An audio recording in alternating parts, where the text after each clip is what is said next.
Welcome to the Jill on Money podcast. It is Sunday, November 8th. This is a first for the pod.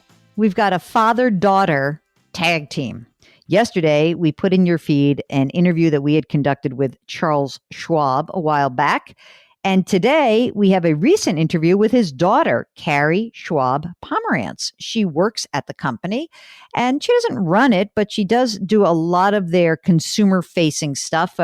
We had essentially been asked to interview her about a retirement survey. We touch on that briefly, but really, this is an interview about the state of being an investor right now and retirement, et cetera. Our interview with Carrie Schwab-Pomerantz. Here goes. We conducted research among folks that are between 55 and 75 years old with at least $100,000 in investable assets. And that included retirement. So this is a more affluent group. And we know that the term retirement really is constantly evolving, right? It's not the way our grandparents retired. And so we wanted to see how people are feeling in today's climate with all that's been going on. And I have to tell you, it's very interesting that the majority of these folks are very confident about their retirement lifestyle. They have not been, at least emotionally, impacted by the pandemic, the market volatility, the job losses, at least in their minds, as you would think. But there was definitely some disconnects with, confidence versus reality.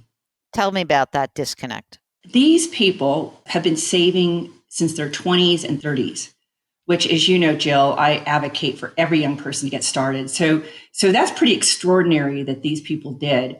Two things that came about. One is that many of them, about, I think over 60%, did not have a financial plan. Yeah. Therefore, they saved $920,000, which sounds like a lot of money. It's almost $1 million. But they believe that they're going to generate about $135,000 a year from their portfolio, or at least. Hold on. Wait a second. Let's go back a second. Let's break that down. Let's round it up. From my $1 million, I'm going to generate how much per year? They believe they need $135,000 a year to live. Social Security, as you know, isn't going to cover $130,000. $1 million, if you expect a 30-year retirement, you want to make sure that you don't outlive your money. You should spend about 4% of that, which is about $40,000 a year. So the point is that they might not realize, or hopefully they have other sources of income to cover that $135,000. And I would even go so far as to say that the 4% withdrawal rate is probably even overstating it, given that bond yields are so low. Let's say that on that $1 million, it's really more like 3 or 3.5%. And now what you're concerned about is you have no idea where they think they're going to get the rest of that money, right? Yes. And then the other part, as I mentioned, they didn't have a financial plan. And I know that that's probably a concept that's been promoted for, more recently, or people think it's for rich people or whatever.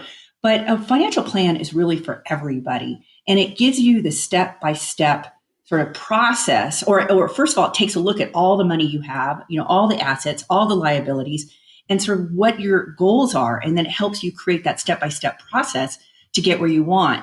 So I think a lot of people, because of the pandemic, are now seeking out more financial help, more financial plans. But the bottom line is, had they gotten, some direction earlier in their lives, they probably would have saved a lot more.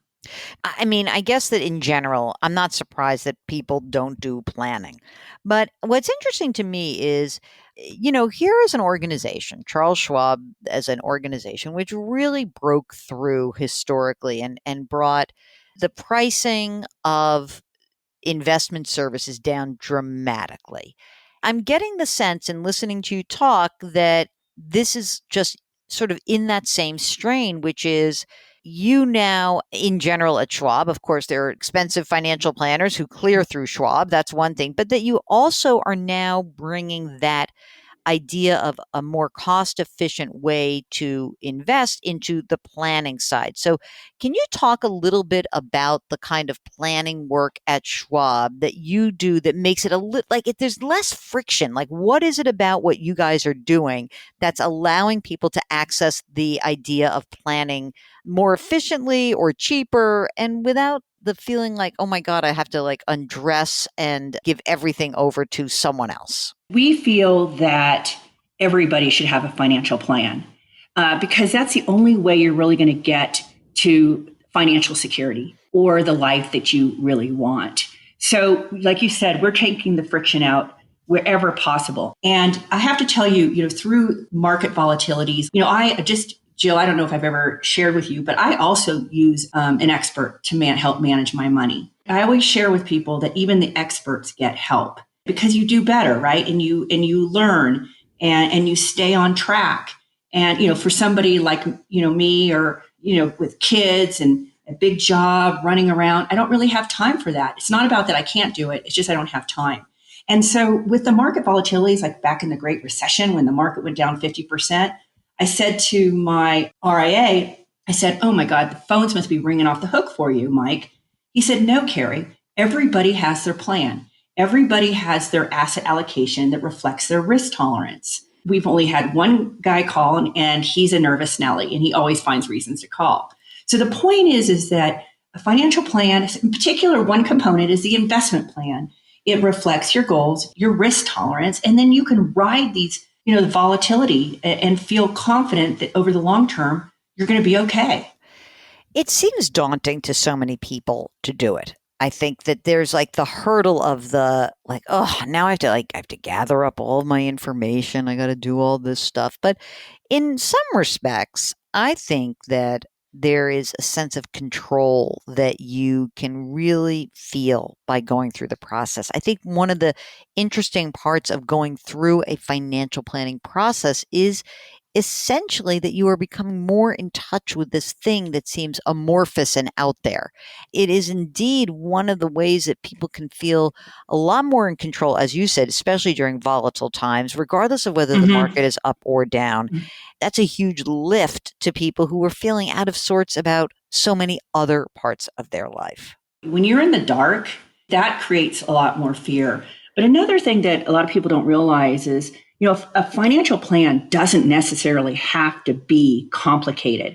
Just even doing it in your own home and listing what are all my assets, what are all my liabilities, and what are my needs later in life, right? And just even knowing that, there's been multiple actually studies on this, that people who plan, again, pencil to paper, save on average 300% more than those who do not. So it's being more intentional, really, about your money matters. Yeah, and that's so interesting. So, because you're right that if you're on top of it, you're more involved and it's tangible to you. What do you do with the idea that because there are so many unknowns in life right now amid COVID, that sometimes it's really easy to hyper focus on your financial stuff because it's like the repository for all of your anxiety. How do we get people to stop freaking out about the market going up or down or sideways? Or what have you guys found at Schwab that helps with that? Well, of course, I'm kind of going back to the planning and having a partner. It could be a financial consultant, somebody that you trust and can be there for you. And again, it's about the plan and educating yourself. I think that's really, really important to do. Planning, getting help, making things automatic is another way to take things out of your hands in a way. When I say that, I mean saving automatically in your 401k or your emergency fund. That is money that you can dip into during times like this so that you don't have to sell stock, at a low or borrow at a high. This survey was for 55 to 75-year-olds who are closer thinking about retirement. When you're nearing retirement, you should have a year's worth of cash. And if you're in retirement, you might consider even 2 years. And it doesn't all have to be in a money market fund. You could have, a short-term bond fund as well. You wrote an article, 7 Important Questions a Financial Plan Can Help You Answer.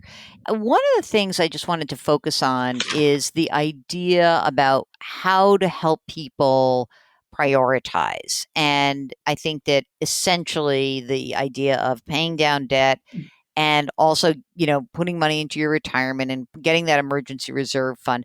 But I feel like there are people who are really juggling a lot of family issues, especially right now, right? And, everyone's home and this, that, and the other thing. And then there's this idea that I have to do for my kids. I've got to get these kids to college. And what's your view on balancing the amount of money that you're investing for your kids, maybe it's college plan, versus saving for your own retirement? That's one of the most frequently asked questions that we field here.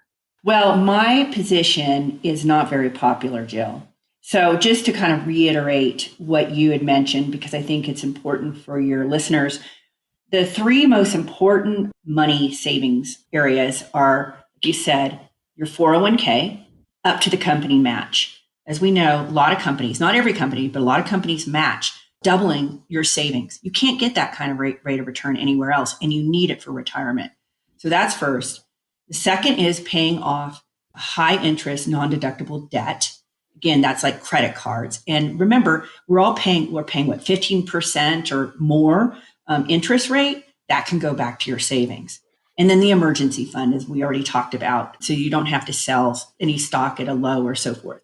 Those are the three highest priorities. Then it's retirement again. After that, you can start thinking about my child's college education, buying a home, buying a second home, whatever it is.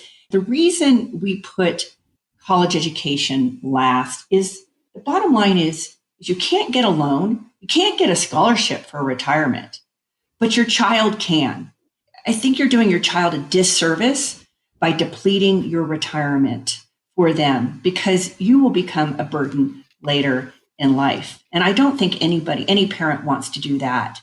I really have to agree. And of course, that's kind of what we preach here at the show. I think that a lot of the research and the writing that you've done really does underscore so much of, sort of the various pieces of advice that I've been doling out for a long time. I think it's also really been cool to watch the offerings at Schwab shift with time. And, the idea of creating a robo where there's advice and there's guidance. I think that is incredibly, I really do think that there are a lot of people who think, well, I can't get advice because I don't have any money. Well, no, you can. So everyone listening, you can go to schwab.com. And you know what? When you go on that front door, I can give the spiel for you better than you can, Carrie.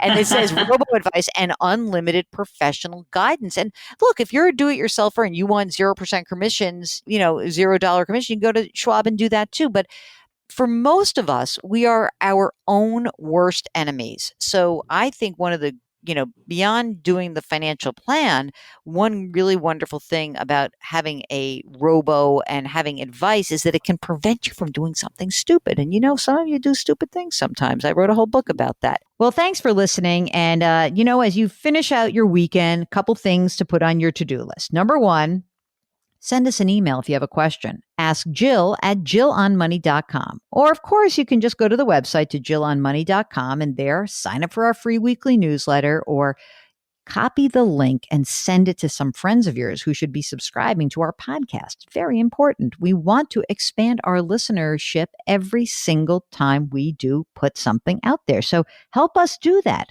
It's only because of you that this show has become so popular in 2020. You guys are the key, and we are here to help answer your questions. So please send us an email, go on the website, contact us through there.